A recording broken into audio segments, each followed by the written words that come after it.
zikir pada sholat, menjelang tidur baca seperti itu.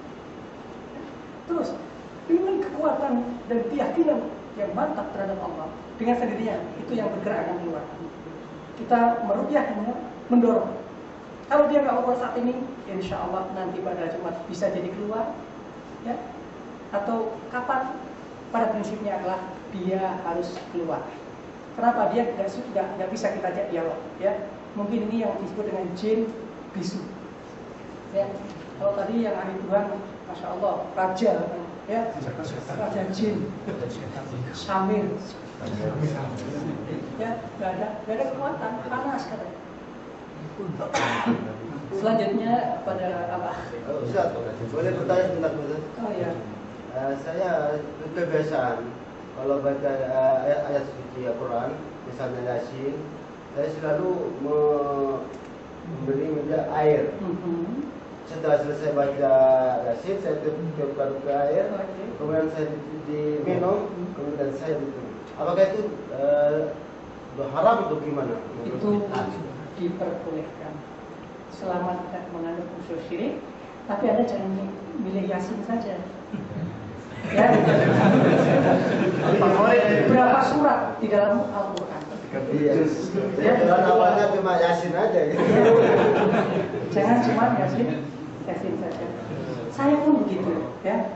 Saya setiap baca Al-Quran, karena Al-Quran merupakan amal soleh, setelah itu kita berdoa, ya Allah, dengan amal soleh membaca Al-Quran ini, ya Allah, saya mohon lindungi saya dari gangguan syaitan, jauhkan saya dari segala bentuk kemusyrikan. Doa kita. Ingat, jangan cuma Yasin. Ada yang Yasin enggak, tapi Waqiah. Waqiah enggak, alam taro katanya. Ayat Quran mau disalahgunakan, ya. Baik. Ini ada syarat-syarat ahli ruqyah menguasai seluruh dunia jin sesuai dengan syariat. Bagaimana cara untuk menguasai seluruh dunia jin? Memang sebetulnya karena itu barang yang gaib, tapi ada beberapa ulama salaf, ya, yang memberikan arahan-arahan, ya, tentang dunia jin. Ingat, kita jangan salah beli kitab. Anda ingin menguasai dunia jin yang sesuai syariat, Anda belinya kitab Samsul Ma'arif, Mujarabah. Itu kita klenik, bakar, ya. Saya dikasih satu trik, saya bakar itu walaupun satu trik, ya. Maaf, saya belum makan, jadi ngerti gitu, ya. Jadi antum beli kitab-kitab, konsultasi sama Ustaz Farid, ya, Ustaz Mustalik, Ustaz Syafiq, ya, Ustaz Usman. Antum beli kitab-kitab apa saja ini yang sesuai syariat, antum lihat, ya. Jangan yang celana-celana, Mujarabah, tempelan kaki lima dibeli murah, nggak apa-apa, tapi sesat akibatnya. Ya, untuk mengetahui itu perbanyak baca kitab. Mudah-mudahan nanti Ustaz Farid memberikan waktu setelah kita menguasai nahwu syarafnya, kita akidahnya, itu kita mulai membahas alamul jin, ya.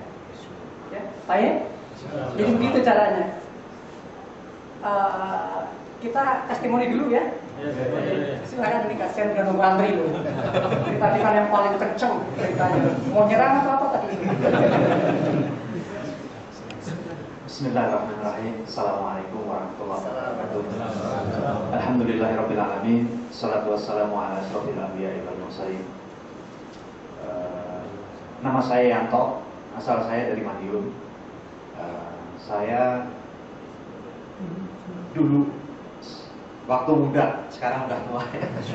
Waktu muda saya pernah ngikut bela diri dan tenaga dalam. Dan waktu itu saya masih ingat, setelah tingkatan selesai saya dikasih air yang katanya untuk sebagai tenaga alternatif bila diserang lawan yang sekiranya lebih dari satu. Ya, terus dari mulai itu saya merasakan bahwa ada yang tidak beres pada diri saya. Kemudian yang kedua, saya pernah memasang susuk. Waktu saya kerja di Gresik, di sebuah pondok pesantren, saya pernah memasang susuk. Kalau nggak salah waktu itu ada 6 biji.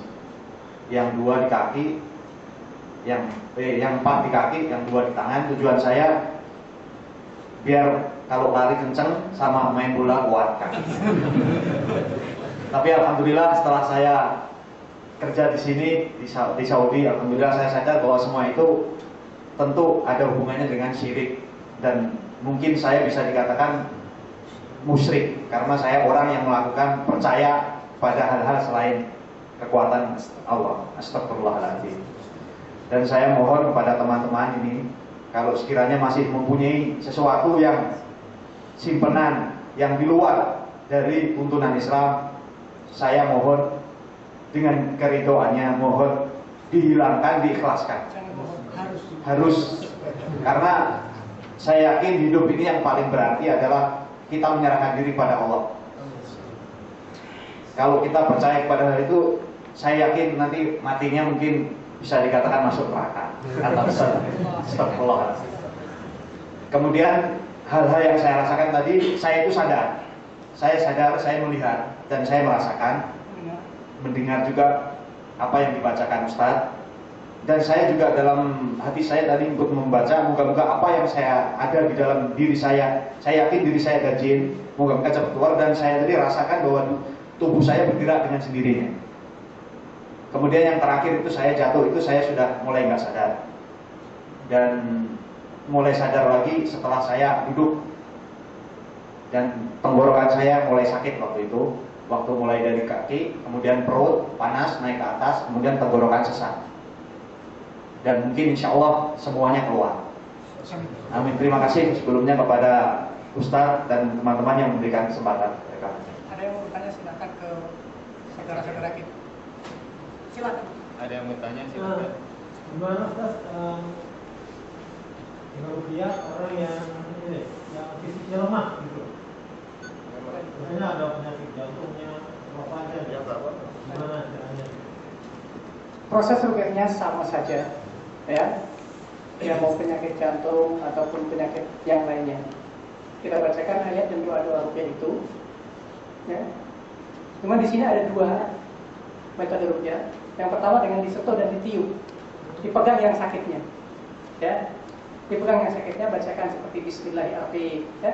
As'alullahaladzim, itu baca Allahumma Rabbana. Ya, ingat, kepada selain mahramnya, kepada lawan jenis haram bersentuhan. Nanti jadinya dukun cabul. Ya, prosesnya sama. Memang di situ ada jin yang menggertak. Akan saya bunuh orang ini kalau diteruskan membacanya. Seperti tadi, ini akan dibunuh. Ya, padahal sebentar lagi mau cuti. Kasihan istri nunggu di rumah. Nah, jangan pernah takut dengan ancaman syaitan. Inna kaitas syaitan kana dhaif. Setan gak ada yang kuat. Setan lemah. Bahkan ada seorang perempuan yang dalam kondisi hamil, saat itu diruqyah oleh seorang syekh di Saudi sini. Waktu itu Allah yarham, Syekh Utsaimin masih ada. Ketika diruqyah menggeliat, padahal ada janin yang berumur 7 bulan. Ya. Bingung, kenapa? Jinnya sudah mengancam. Syekh ini bingung, jinnya sudah mengancam akan membunuh bayi janin yang ada dalam kandungannya. Beliau telepon Syekh Utsaimin, ya Syekh, kami punya persoalan begini. Bagaimana harus kami selesaikannya? Atau kami harus mundur? Beliau menjawab, teruskan. Bacakan ayat-ayat ruqyah. Karena yang bisa menghidupkan dan yang bisa mematikan hanya Allah Subhanahu wa Ta'ala.